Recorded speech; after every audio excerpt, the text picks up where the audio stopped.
RevOps, think about it as sales ops, serving the sales community, serving the client success community, and servicing the marketing community. So sales ops, client success operations, and marketing operations, servicing your field organization. That's how you should look at it, right? Your field organization consists out of your account executives and their leadership team, your SE organization, your account management organization, your CSM organization, your field marketing organization, your partner organization, right? So everything touching revenue and driving revenue, basically. Welcome to Revenue Insights. Every week, we'll be joined by revenue leaders from some of the most successful and highest growing companies. Together, we explore how they built their revenue teams, the journeys that they've been on, and the lessons they have learned along the way. Revenue Insights is brought to you by Ebster. We're a revenue intelligence platform designed to help revenue teams to build more pipeline, close more deals, and retain more customers.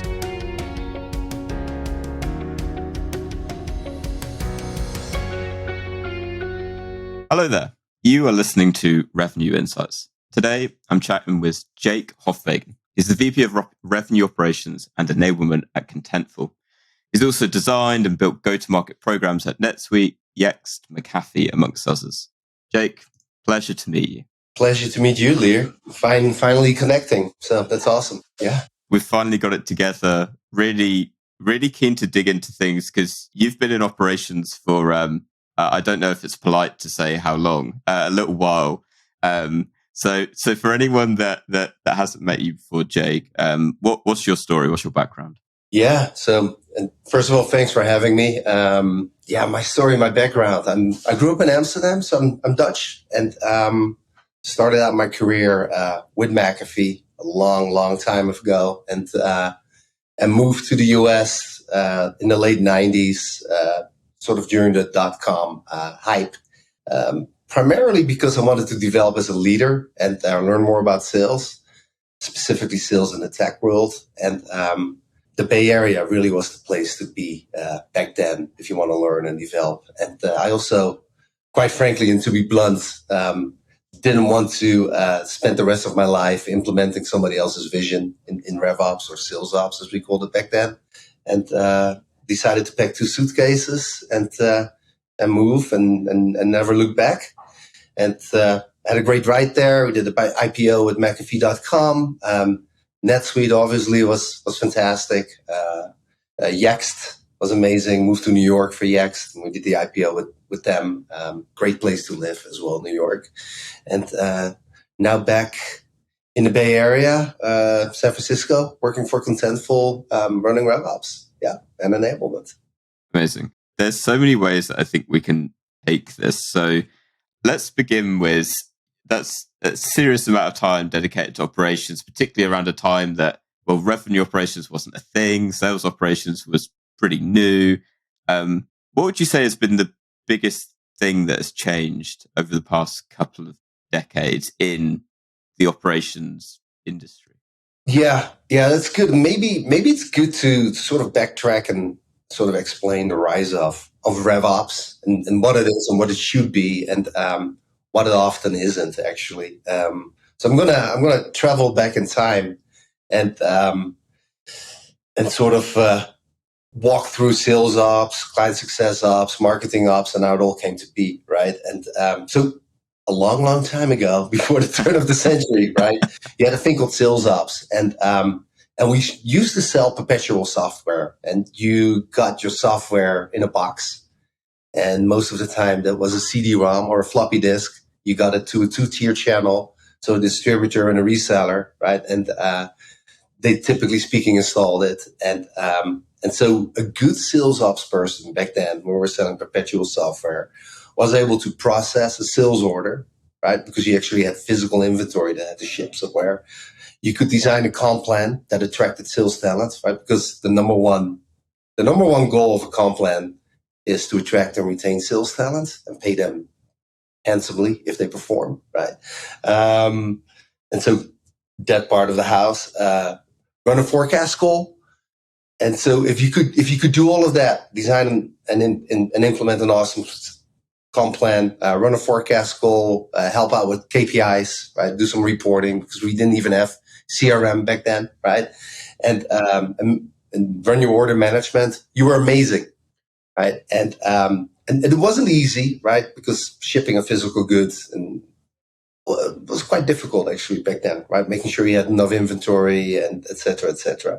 So then we saw the move to subscription, and I got lucky working for McAfee because McAfee moved from perpetual to subscription to hosted, in the time span of I think 2 years, right? So subscription obviously is the superior model for any tech company, right? Because your revenue just becomes more predictable and you tend to retain your customers better. And when we're selling subscription, client success became a thing. And suddenly we have to think about things like, our install base metrics. We have to think about churn. We have to think about GRR. We have to spin up an account management organization, right? Or our AE is going to take care of all these clients that we have. So we had to start thinking about coverage models. We had to think about client success apps and software. We had to think about our engagement model. We had to think about our customer journey, right? All these buzzwords that everybody sort of talks about right now. And so it was really hard to make sure that that person who was really awesome at order management, that person who was really awesome at designing comp plans. I think it works right now, so we're good. Yeah, thank you. Those IT jumping in with the network. Yeah, I think we are good. I think we are good. Yeah, I think we are good. And so it was really tough to basically focus on the sales ops side of the house and the client success ops side of the house because we're just completely different skill sets. So client success ops became a thing. And for a while, we had sales operations and client success operations. And eventually, that boiled into a single role because operating in silos isn't ideal, right? And that's the main purpose of RevOps, really. And then a little bit later on during my career, when I was at NetSuite, SaaS was a thing, and SaaS was a thing with McAfee as well, right? Because obviously, making sure that your customer can download directly is superior. Delivering updates and is superior versus the old way of shipping software, right?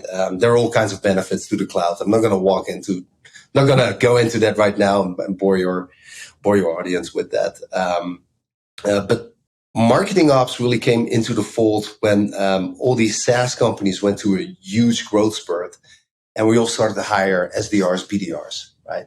And I think we kind of lost our way on why we hired SDRs, BDRs in the first place. It was a training ground for the sales community, right? We couldn't find AEs fast enough, so we all developed college recruiting programs and enablement programs to hire an SDR, BDR. SDR, BDRs used to be in their role for about 9 months, and they would either get promoted to an AE or an AM role or cycle out of the company, right? But with these hiring programs, right, and we would hire hundreds at NetSuite, right, in any given year. But with these hiring programs and the influx of all these SDRs, BDRs, we kind of had to figure out how we'd get them up to speed, right? And the best way to get somebody up to speed in sales, as anybody listening to this podcast probably knows, is cold calling, right? And so, or dealing with inbound flow, and that's sort of the marketing ops side of RevOps, right? So how are we going to measure the funnel? How are we going to see if MQLs are converting to SALs, to SQLs, to SQOs? What are the conversion rates? What does the journey look like for an SDR, right? How can we enable them better? What kind of collateral do they need? And so basically RevOps, when people talk about marketing ops and RevOps, like RevOps plays a role in the top of the funnel side of the house, but definitely not in campaign management, right? So you need to have a clear distinction. So anyways, at some point in time, we all thought it was a bright idea to sort of marry that traditional sales ops component with that traditional client success ops component and that top of the funnel component, right? That marketing ops component, and call it RevOps. And And here we are, right? And it makes sense because you don't operate in silos. And larger companies, I see it right now still a lot in the marketplace where just larger, more legacy companies, they still operate in these silos.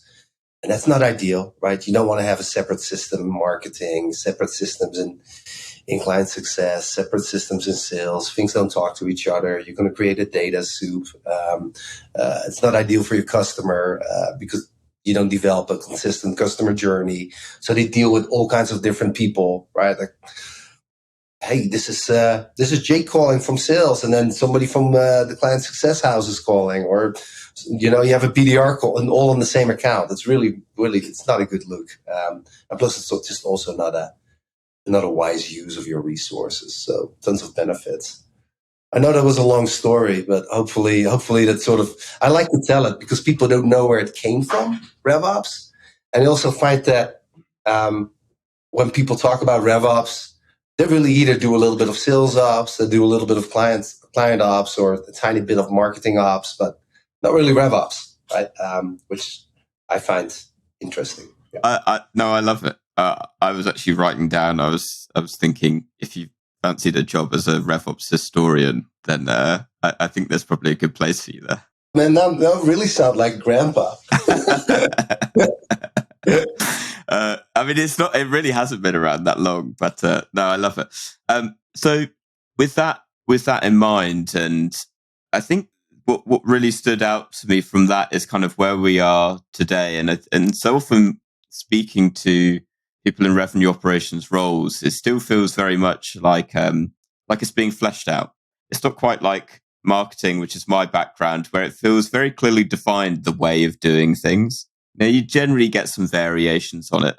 Whereas for revenue operations, I think aside from the whole idea of breaking down silos and having consistency across the go-to-market function, there's still a lot of ambiguity around what it's responsible for, and I think it varies by business.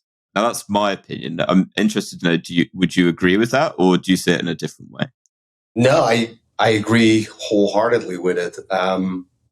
In order to demystify it a little bit, right?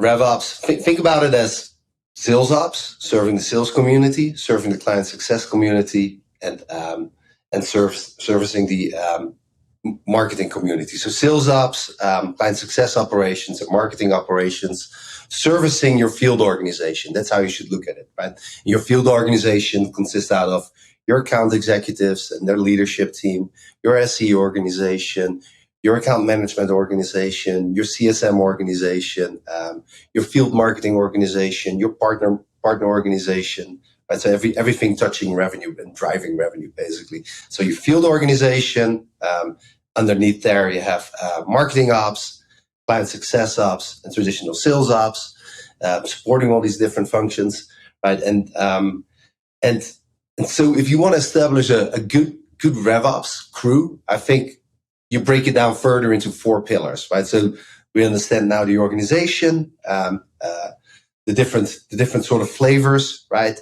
And below that, you have what I call business operations or business support. And that's typically speaking your classic sales operations, right? So anything that keeps the wheels turning, right? Whether that's a deal desk motion, whether that's sales support, whether that is business partnerships, right? So if you have a tech company, you might have somebody running EMEA, North America, APAC, or maybe you have different verticals depending on your coverage model. All these sales leaders need to have their RevOps person, right? Their business partner, just to help them out with forecasts, with QBRs, to help out with onboarding of new reps, finding their way through a maze of red tape that probably exists in your company because people blew up all kinds of processes, helping out with comp, queries, you name it. So your classic sort of sales ops, right? KPIs. And so I call that business support. Deal desk is also firmly underneath that, right? So that's basically servicing the individuals in the sales organization, depending on your coverage model. Then you have what I call strategy and insights, right? Which serves the overall company. So that's the second pillar, right? And so think about that as comp plan design, KPI designs, your planning cycle, rolling up your forecast, maybe, organizing, a global forecast goal, QBR cadence design and bringing them to life. Your bookings policies, your rules of engagement, right? So basically, other companies might call that BizOps, or maybe it sits a little bit in sales ops, but basically strategy and insights, right? Second pillar. So servicing the company as a whole, because you do need that, right? You need to have a referee that sets out rules and comes up with strategy. Then the third pillar would be systems. Basically taking care of your tech stack. And that could be either taking care of the tech stack all the way, the sales tech stack, so adminning, engineering, or it could be working together with the CIO and just basically providing requirements to them and having them implemented. I don't really care either way, as long as we have people dedicated to the sales tech stack. So that could be your CRM, your data tools, your sales productivity tools, your LMSs. I can go down I don't want to mention any brand names, right? Your forecasting apps. There's so much tech right now out there. There's too much, actually. And most of it is really not leveraged properly, which is one of the benefits of RevOps, quite frankly, right? I probably cut a couple of million of cost at least out at Contentful, just in frivolous tech spend. And quite frankly, saving a lot of work for our IT team, maintaining all these things, and saving a ton of time for our IEs, right? Because their manual inputs were just absolutely ludicrous. So sales stack. And then number 4, enablement. And I think enablement, you could call it RevOps and enablement, but enablement is really where your sales methodology and your sales process come to life, right? But you still need to bring it to life in your CRM, for example. And so it helps that enablement sits in RevOps, right? Because you got to make sure that every step is well designed and laid out. Your sales methodology is more, so your sales process is more like how you sell. Your sales methodology is more about what's your selling culture like? Like, what do you believe in? What do you want to embrace? Is it MedPick? Is it TAS? Is it Sandler? Is it selling to curiosity? Is it winning by design? Are you going to design something yourself, right? Which is really cool. And I highly recommend that, actually, because I think homegrown sales methodologies and processes that have been designed together with your best performing reps and your sales leadership team resonate much better in the sales organization than getting an outside vendor in. Hopefully they don't pick up on that comment, but it is true. Your best, the field knows best. They really know best. Think about your RKOs, think about communications to your sales organization.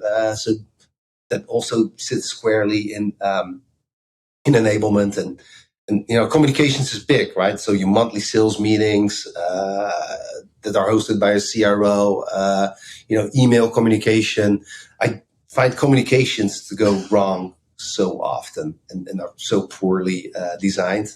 And so it really pays off to have somebody in enablement just focusing on comms. And that's how you structure a RevOps organization that scales. And that's what we did at NetSuite very early on in EDX, and that's what I'm doing at Contentful right now. So field organization, if that made sense, then sales ops, marketing ops, client success ops, and then the pillars below that would be business operations, strategy and insight, systems, and enablement. Yeah, hopefully that was clear. Excellent summary. And actually, you should come and join us in RevOps now. I'm going to steal that. I feel like I can draw it out beautifully now. And actually, I think it really helps to start to capture all together in terms of all of the different responsibilities, right? You kind of alluded to it while explaining it, where, some businesses call it something else and sometimes it kind of lives somewhere else. But in reality, I think you've certainly framed it really beautifully. Yeah, I think so, because we're going back and forth. So what I see right now in the marketplace is, you have somebody who's really awesome with sales systems, right? That's not RevOps, man. right? Or you have really somebody who's really awesome in sales process and sales methodology. That's not RevOps. Or you have somebody who's really awesome in KPI designs and scorecards and comp plan design, and that's not RevOps either, right? Or you have somebody who's an awesome business partner, right? These are all super valuable roles, but they're all just a component of RevOps, right? And I find that the market is a little bit confused about everybody's using a RevOps title. I mean, we all know why, right? But they only do a sliver of what RevOps actually is. Yeah, and the one that I really wanted to call out that I felt when coming into this conversation was certainly unique to me. I don't see it as frequently and would love to get your perspective on it because you've included it as one of your pillars in there. Enablement, which I think very more traditionally tends to sit within the sales function. For you, obviously, key responsibility, so much so it's literally in your title. So what's your perspective on enablement? Why do you see it fitting underneath operations? Yeah, so a couple of things. I've only one rule in my career. I only work for CRO. I would never. So that's another thing. It's my own personal opinion. If RevOps reporting to a CFO or COO, you should run for the hills.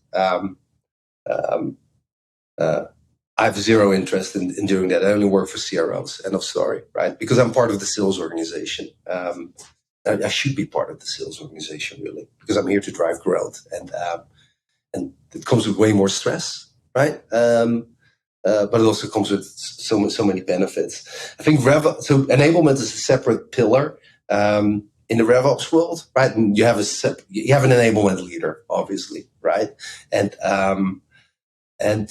I think it's really important because remember we talked about, I don't want to use the word sales process and sales methodology too much because otherwise your audience are going to, we heard it right now. But, your sales process. So think about your field organization, right? Your field organization consists out of all these roles I previously described, right? And all these people have different responsibilities in your sales process, right? When you engage with an SC, or when this makes time to engage with an SC, when does a BDR hand over an opportunity to an AE? When is the AM going to engage? What's the role of the CSM, right? And so baking and really spending a ton of time on your sales process and really making it clear, hey, these are the steps in a sales process. These are the people that are responsible. So really defining roles, right? This is the type of tech we need to support each step of the sales process is really key, right? And so a great enablement leader will take charge and develop this for you, right? For sure. And then that enablement leader certainly needs to bring it all to life, right? And not just with enablement, right? And assets and collateral and playbooks, right? But also with the people who run systems, right? Because every stage needs to be clearly visualized, right? And how are you going to do that? And which piece of tech do you need to buy? The roles and definitions, right? Play a part in compensation design, for example, or your bookings policies or your rules of engagement. And so if you have somebody in enablement working in a silo, it's harder for him or her to really get their vision across. It's harder for your CRO to get his vision across the entire sales organization. And you just have less of that in RevOps, right? Where it's just a clear, consistent flow. Yeah. Yeah, no, I asked the question, and the way that you described it is exactly what I had certainly in my head. Which very frequently, when we talk about revenue operations, what we're talking about is often what in your 4 pillars, kind of the business support role, in terms of providing data and providing insight on, here's where we're winning deals, here's what we need to look at, and here's what we need to address. But so often sometimes the shortcoming then is, okay, now how do I implement that insight? How do I take that golden nugget of information and actually leverage it within what we're doing on a day-to-day basis? So for me, again, opinion, but that's where I see enablement coming in, because I mean, now I'm going to do exactly what you did. Like, process then comes into it, right? In terms of, for example, it might be, going after this specific persona at this specific company in this country. We're seeing that our velocity is up 50%. Oh, okay, how do we do that? It's not just a case of, well, just tell someone and it happens overnight, right? It's got to be built into how the organization is being structured. So it doesn't surprise me to see enablement starting to come underneath that umbrella. No, it's a great lever. And I mean, if you think about, also KPIs, right, which you track in this business insights, right? But I mean, what can you really influence in sales enablement, right? It's ramp time, so time to productivity for an AE. So when are they starting to hit their quota? Time to first, time to second deal, right? Pipeline development, average sales prices, right? So making sure that you get more out of an existing customer. I mean, I can go on for hours, right? But like those are pretty, like, and cycle times, right? Shorten your cycle times, right? Those are probably like the five big ones, right? So if you have a good enablement leader, right, they go like, yeah, I'm raising my hand. I own ramp time, so time to productivity, right? Time to full productivity. I own making sure that we increase our ASPs, right? I own reducing sales cycle times, et cetera, right? And so if you have somebody reporting on that, that's great, right? And it's also a supportive function for your CRO, right? So that then they're not going at it alone, and then giving them the insights, right? It's small it's easier when it's a small company, right? But I mean, at NetSuite or Nutanix, right? Larger companies with like thousands of AEs, it's really hard to figure out who's ramping, who's not ramping. And believe it or not, systems even to this day aren't that great, right? If you talk to the average RevOps person, say, can you just click on the button so you can see, how an AE is ramping, time to first deal, time to second deal, ASPs, right? Most of them say, yeah, we can do it, and they can do it, but it's a lot of spreadsheet jockeying, and just getting that entire flow down is really important, right? So when you do your functional QBRs, so QBRs with your enablement leader, right? Like, here are the KPIs I'm responsible for. Here's how we're doing, right? And it sort of becomes a group exercise, which is great. Yeah.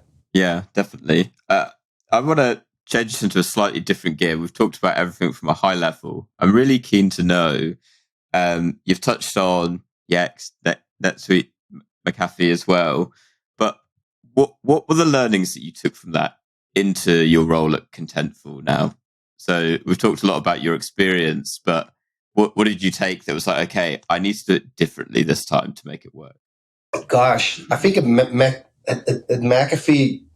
I learned a lot about, again, like, I was just lucky to see the motion from perpetual to subscription to hosted, right? Like that's priceless, right? Because people don't know that anymore, right? And that's okay, because it's not maybe super relevant, but it's nice to look in your rearview mirror and understand how things developed a certain way, right? And it resonates really well with leaders who sort of grew in the tech industry, right? Sort of the rise of SaaS, right? And working with channel partners a different way, for example. And so at McAfee, it was very much about learning about different almost delivery models, right? Because all SaaS is in the end, like, we turn it into this big, right, complex thing. It's not. It's easy. It's just a delivery model. It's how you deliver software. You don't have to, host it yourself anymore, right? We do it for you. That's all it is. The subscription model before that was really the big shift, right? If you think about it. And SaaS just piggybacks right on the subscription model. So that was really valuable. And then having the IPO at McAfee.com, which was a spin-off, right? Was cool, right? Just getting IPO ready. And talking about subscriptions per subscriber and coming up with all these different SaaS metrics, and going to NetSuite, right? So learning all of that, but not really being conscious about, I learned all of this, right? But then at NetSuite, you start getting conscious about it, right? And then seeing the rise of the top of the funnel, right? And then scaling a tech company is so, let's be honest, right? Like that was the best thing that ever happened to me, right? Going from 80 million, whatever it was in ARR to well over $1 billion, right? And how we did that and how we reinvented the sales organization and how we spun up verticals and how we changed our strategy year after year. And it's never like people think it's easy, right? When I started out at NetSuite, it was, dude, it's never going to work. Nobody's going to put their financials in the cloud, right? It's not going to work, right? Us basically closing $50 million deals and winning against SAP and Oracle. It was priceless. But, the other thing I really learned was shifting from an inbound to an outbound organization, because every company will, if they need to cross the chasm, which is not a buzzword, you better make sure that your inbound leads are going to dry up. You have to start knocking on doors. Your efficiency and your investments in marketing is going to decline. And you just got to become a sales-led growth company, right? So all of that, and that playbook really was pretty similar at Yext. At Yext, we had to create our own category as well, which was harder, right? And so it kind of made me, Contentful was sort of a perfect place for me to be, because we have to create our own category. We have to cross the chasm. We have to evolve from a product-led growth to a sales-led growth company. And I say product-led growth because, what do you think McAfee was? Download your free virus scan, right? And talk about a product-led growth company, right? There's nothing new under the sun here. It has been done before, right? I think product-led growth is a great lever, and it's a very valuable channel for us at Contentful. But customers are not going to sign you a $1 million or $2 million deal without talking to an AE, right? And without doing an ELA, and you gotta negotiate all that stuff. So I think everything I learned in the past and sort of cobbling it together made me, this role at Contentful is perfect. You only get richer during your career in tech. Like even if you have bad experiences, they happen, right? Like Flexport wasn't my finest moment, right? It was also, it's not really a tech company, right? They're actually a freight forwarder with some tech on top, right? What am I doing here, right? There's little value of me to add, right? But I learned a lot there too, right? And I've formed some great relationships there. So if you work in the industry, I guess you're going to fall on your face once or twice. Just deal with it. And if you don't, you're probably not pushing yourself hard enough. It's just part of it, right? But every company you work for, good or bad, you'll learn something and just put it in your backpack, and eventually you get to stitch it all together, right? And that's at least what I have been doing during my career. Yeah. Jesus, I sound old. You really make me feel old. Hey, I just asked the questions here, right? So here you go. I'll give you a question that you absolutely cannot sound old on. What have been 3 things from the past 12 months that you've implemented, whether it's a small change or a big one, that has had the biggest impact on your go-to-market function? I like that. That's good. Unfortunately, I got some good answers on that because I've been pretty busy here. So I'll take you over 3 things that were pretty massive here. Number 1 is, and this is the biggest one, we basically unified our field organization. And that was huge for us. So prior to me joining Contentful, we had AEs reporting into a CRO, right? We had, which is normal, and SEs, so that's normal, right? Now we had partner sitting in marketing for a bizarre reason. I don't know what the reason was, and it's fine, right? But our partner was sitting in marketing. The CSM organization was a complete silo organization together with professional services, reporting in a separate leader. Our AMs were reporting into our North America sales leader. Our BDRs were reporting into marketing, right? And I talk about a mess, right? And so, we got to make sure we have a unified field organization. So all these groups need to come together, right? Number one, right? So a unified field model, but that means people need to move around, right? And it means you have to deal with a ton of resistance. And why, right? Like, why is this happening? Well, it's happening because our spend on technology is completely insane. But most importantly, like, think about your customer experience, right? You're talking to AE, then some BDR, and then some CSM somewhere else. We're not even aligned, right? So the segmentation in the CSM organization was different than the AM organization was different to the AE organization.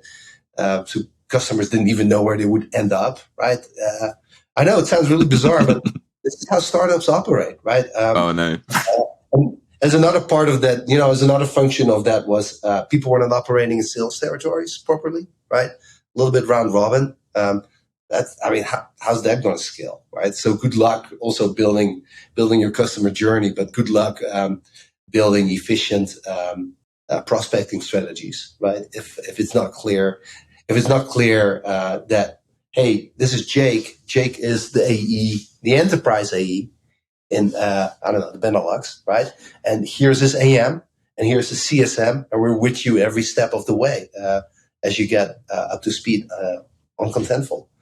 And so that was a massive, make it sound really easy, but that was a massive shift, right? The alignment of the field organization, making sure everybody was aligned into pods, and how are you going to shift accounts around, and it was massive, right? So we did that. So I think that was number one. Number two is I spoke a little bit about crossing the chasm in terms of evolving from a PLG to an SLG company, right? And PLG is a super important motion for us. It will never go away. It's very valuable, but we have to start outbounding at Contentful, right? Because we have to. I'm not here to build, a $200 million or $300 million ARR company. It's not interesting, right? To me, at least. And maybe, I want to have a right like at a NetSuite, right? Or, Yext, or you name it, at McAfee, right? Like, I want to go over $1 billion in revenue, right? And so we're not going to get there. We're not going to PLG ourselves to $1 billion in ARR, right? But we will get there if we get really clever about outbounding, right? So making that shift from a reactive inbound organization to a more aggressive outbound organization would be another one.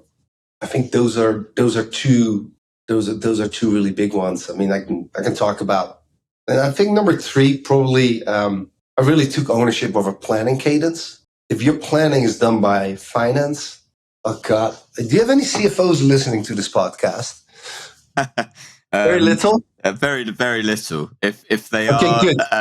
Then feel free to skip to the next episode. And No, because they're quite often very myopic in their thinking, right? Well, here's the number, and you're going to hire this many reps, and here's the productivity, and we're going to crush it, right? And quite frankly, what's happening in the marketplace right now, it's not me, right? Like, I'm just all the layoffs, all the firings. Like, talk to your CFO, right? Talk about this incredible, disgraceful planning job that has been happening in our industry as a whole for the last couple of years, right? And so, as a CRO, you better make sure that you want to get a number from finance that you need to hit. Fine, totally makes sense, right? Because they have to make sure that they appease the investors, right? It ties back to a budgeting number. But you as a CRO, you better make sure that you get together with your RevOps crew, try to figure out what does that mean for hiring, what does that mean for capacity, what does it mean for your marketing plan, where's the pipeline going to come from, pipeline by parties, right? So your inbound, your outbound, your PLG motion, your partner pipeline, what are they going to deliver? How do those targets look like? If you have a gap versus plan, cycle it back up to finance and great. Like, hey, I got a 15, 20, 30, or $1 $1 million gap. Like, are you going to develop a new product? Are we going to open up new offices? Like, how do you want to make up for this, right? Really taking ownership of the entire planning cycle and liaising with marketing and finance and product to make sure we can get where we need to go, right? Because the answer quite often isn't, let's hire 50 or 100 or 150 more reps, right? I want to hire 150 more reps, but I want to make sure that my marketing engine can support it.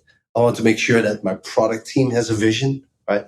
I want to make sure that my CFO is aligned to expanding our distribution, meaning opening up new offices, right? And so but these are very classic, right? These are not contentful problems, right? These are just classic issues that everybody's struggling with in the industry. But I think, honestly, I know the market has not been working in our favor, right? But what you're seeing right now in the industry relates to piss poor planning, right? Really, really bad performance. And so you don't want to be in that in that shape as a company, obviously. Unfortunately, we're not here in that mode, right? But it helps if you take ownership of planning, right? Because we could have conversations. Well, I can hire 90 more AEs, right? But if I don't have a product to sell, or if you don't really want to expand our distribution footprint, or if you can't keep up with our marketing motion right now, maybe it's not the best investment, right? So we got to figure out other levels of growth, right? Maybe making our current AEs productive or whatever it is, right? There are plenty of ways to skin the cat, but yeah, those were the three things. And I guess I went a little bit off track because I just find it. I used to be a seller way back when, and I hate it when people have mortgages, they have kids, they have mouths to feed, right? Maybe a little bit too emotional. Like, I don't want to sound too emotional, but like it freaking sucks if people quit a job, go somewhere else, and then just get laid off 6 months because some yokel couldn't plan the business properly, right? Yeah. I actually think it's great because I wrote down earlier because I could sense something just told me. I was like, I was going to ask what frustrates you the most. Yeah, and, there you go. And that's it. So what's the answer then, other than better planning? Because is that a CFO's job, or is that something that I think we can all plan better, right?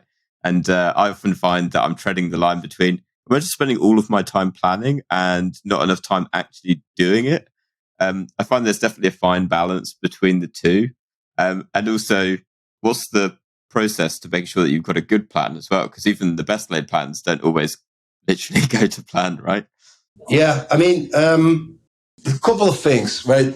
It is a team exercise first and foremost in planning. So make sure you involve marketing, make sure you involve your sales leadership organization, make sure you involve product. I mean, how many people are involving product in planning? Right? Finance is not going to tell you that much, right? Like most RevOps leaders wouldn't do it, right? So making sure that everybody's a stakeholder within this field model too, right? So talk to SE organization, talk to your partner organization, right? Like involve people, right? Like a plan shouldn't be, hey, here's the plan, right? A plan should be a back and forth and iterative process, right? I think that's key. I see it go wrong often there. I see it go wrong often where people don't understand the levers, right? And sure, headcount is a nice. We spoke a lot about headcount, capacity versus plan. Do you have overcapacity? Do you have undercapacity? What are your feelings about attrition, right? We talked about enablement, like how long does it take for people to come on board? The times where, I see a finance spreadsheet where they say, well, it takes an AE 4 months to ramp, right? Because that's what it's in our comp plan, or 3 months versus no, it actually takes them 9 or 10 months, right? And if we go outbound, it might take a little longer, right? I'm not talking about Contentful specific, just giving you, right? I mean, if you don't do that right, you got a huge problem, right? You got a huge problem. Same with marketing, right? Like, how often do I see that marketing doesn't have pipeline goals, right? Per party, right? So I'm not thinking about just an overall number. It's like, okay, more like partner, what's your pipeline goal? Sales, what's our PLG goal? What's our PQL goal? What's our SQL goal, right? What are we, Mr. CRO, what are you going to do yourself in outbound prospecting, right? How are we going to expand into our existing customers? AM, you got to get super, super granular in your planning exercise, but also hold people accountable, right? And I think people often think they were granular, but they have no idea, right? And I think if your planning exercise sits in RevOps together with finance, obviously, right, you get way more granular because they are closer to the business, right? And if they do their job properly, right, and they are part of the sales organization, and they understand the impact that sales cycle times have, for example, right, or the lack of having a product, or the lack of having, an inbound lead, or you have inbound lead issues, or the lack of having an inbound lead issue in France or in Egypt or in Indonesia because we're not localized a certain way, right? I can go on for ages, right? But yeah, planning is something you have to really, really do well. And you also have to think, I think, if people don't hit their number, right? Quite often, sales will take ownership, right? But maybe you really plan poorly, right? And poor planning leads to, right, high attrition.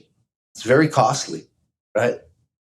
Very, very costly. I think we have to do whatever we can in our industry to make sure that our AEs and anybody in the sales organization can be successful. So hopefully it gives you an idea of, right, it can go wrong at a lot of places, but you can guarantee it will go wrong if the people who plan and take full ownership of the planning cycle are far removed from the business.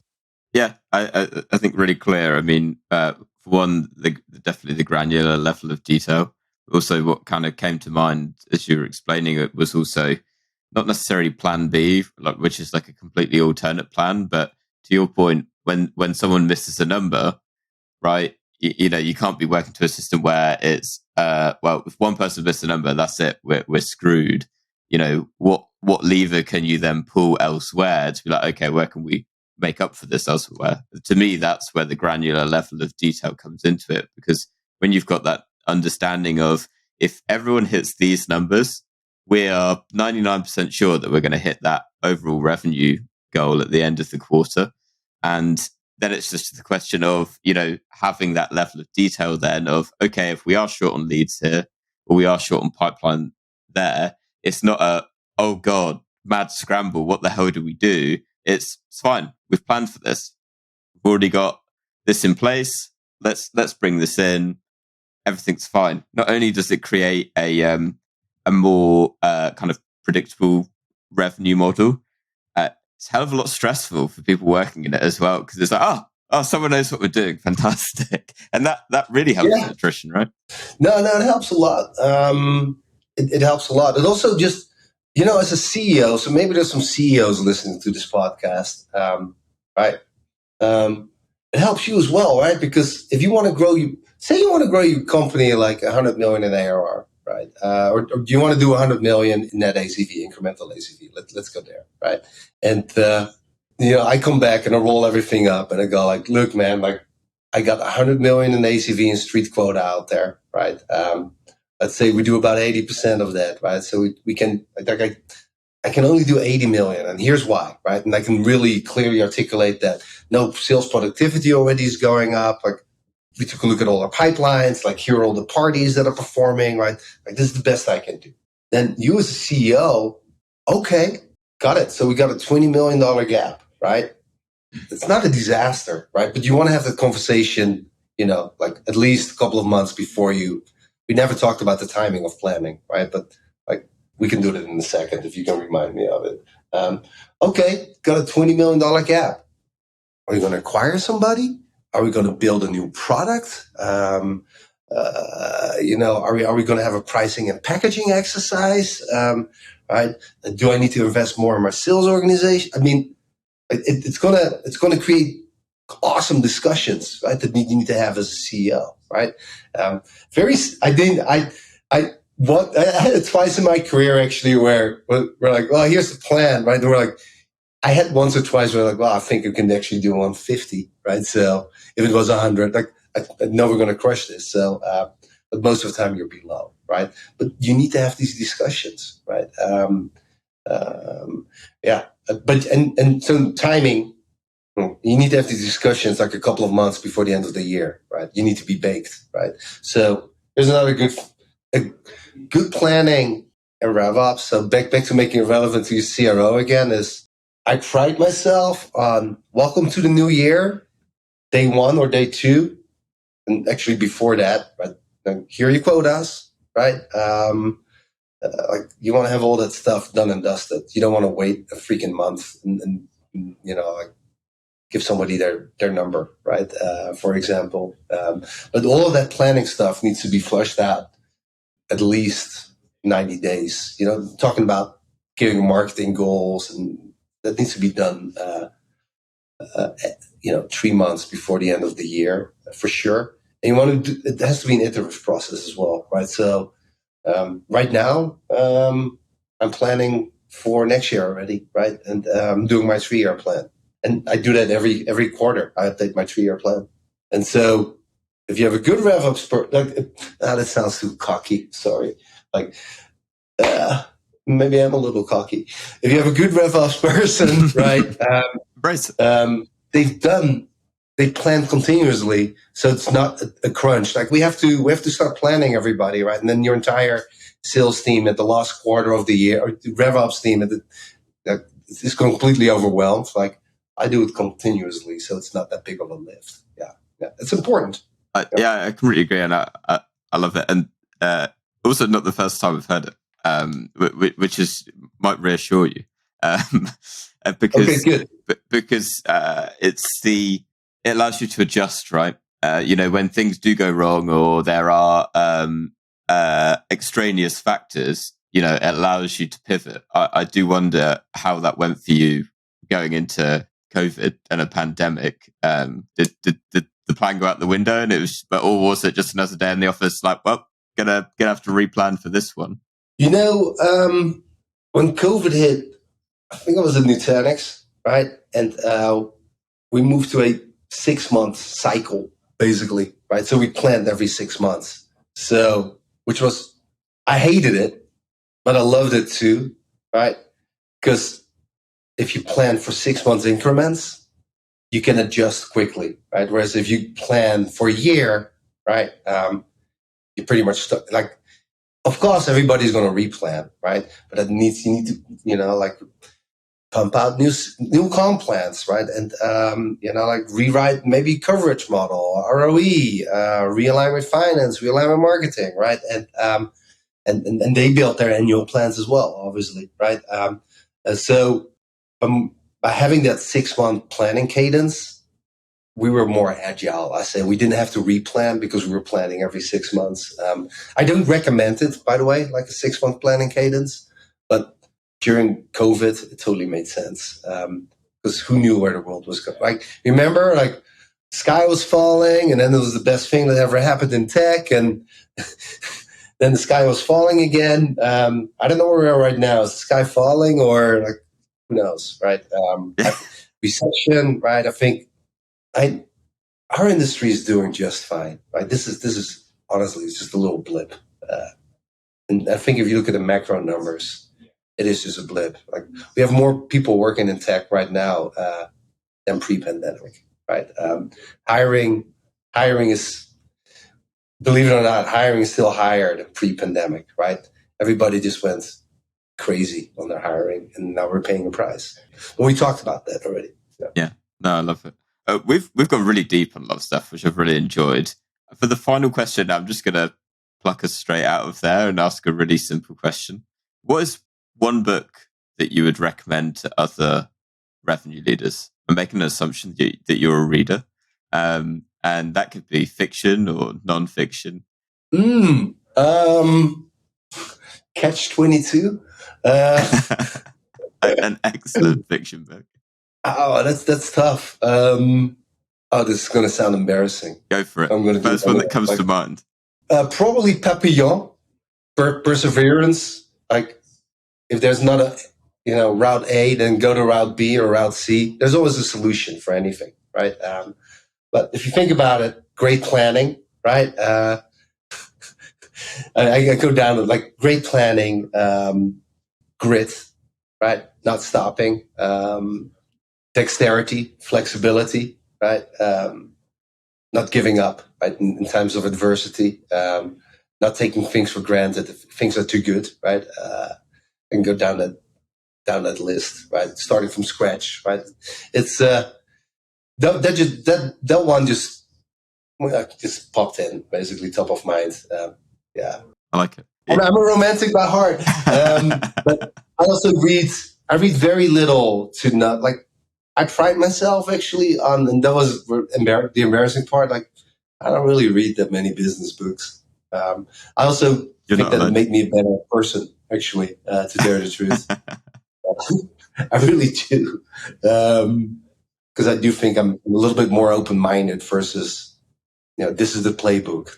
This is what you need to stuck with. And I guess maybe we can wrap up like that. But I've never operated like that because I know, and hopefully I came across like that. Like, what I learned during my career, I put in my backpack. But the industry is evolving. People are newer. People are so much more smart. They're so much smarter now, right? Like, I could barely use Excel when I started out in my career, right? And email, right? Gen Z people, just what they do with tech and how they apply it in their work life. Awesome, right? Like, it wasn't even close. So I guess don't assume that the playbook you used at your previous company is going to work, because it won't at your next. It's not relevant anymore. The industry is moving too fast, and I think just learn to recognize patterns, but continuously develop and shape your new playbook is key. And that's back to not reading books, business books. I read a lot, I really do, but more novels, right? Which I find teach lessons in their own way as well, and that's why I feel the need to mention it. It really can be a fiction book and not a non-fiction. So. Yeah. I mean, and you work like Microserves is an awesome book, or JPOT. Those are both awesome books if you want to read and learn a little bit about their industry, but in a fun way, right? More of the human characteristics in our industry versus boring business book. The Circle from David Eggers is a really cool book. Like, I really recommend it. Like, I can't recall the writer of Microserves now, and that's bad. I'm going to Google it while you ask me another question. Don't worry. It was actually I'm going to make it even easier because that was my last question. But we will include links down to all of those. So, Jake, I'm going to rely on you to send me a link, and I'll make sure to include it on the show notes. So everyone can go searching for it. Because if anyone is like me, I really could do as a break from nonfiction every now and again. Douglas Copeland was the writer of Microsoft Serves and JPOT. Like, I highly recommend reading Microserves and then reading JPOT right after it, and then reading The Circle. You're going to love it. And it's not a business book, but it has a lot to do with our industry and specifically how we work and operate, and also how our industry impacts humanity. Yeah. Geez, I can't believe we went all the way there. Let's pause there. We'll come back for part 2 to go into that. Yeah. Jake, absolute pleasure to chat today. If I don't know how active you are online, but is there anywhere where people can connect with you, ask any questions, or are you going off the grid after this? I'm just on LinkedIn. After you read The Circle, you understand why I'm just on LinkedIn. So you can find me on LinkedIn. Like, I'm active there. Like, I respond. I like to help. So you can find me there. And you have my email address now, so you can email me. I'm going to follow up after I read. Yeah, I'm going to follow up after I read The Circle and be like, that's it. All right, Jake. Thank you so much again. And to everyone that's listened to this episode, we'll catch you next week. I really enjoyed talking to you. All the best. Good luck. Cheers. Bye. Thanks for listening to Revenue Insights. If you want to learn more, subscribe to our newsletter and we'll deliver every episode straight to your inbox. If you have any questions, feel free to connect with us on LinkedIn. Our links will be in the episode notes. See you next week.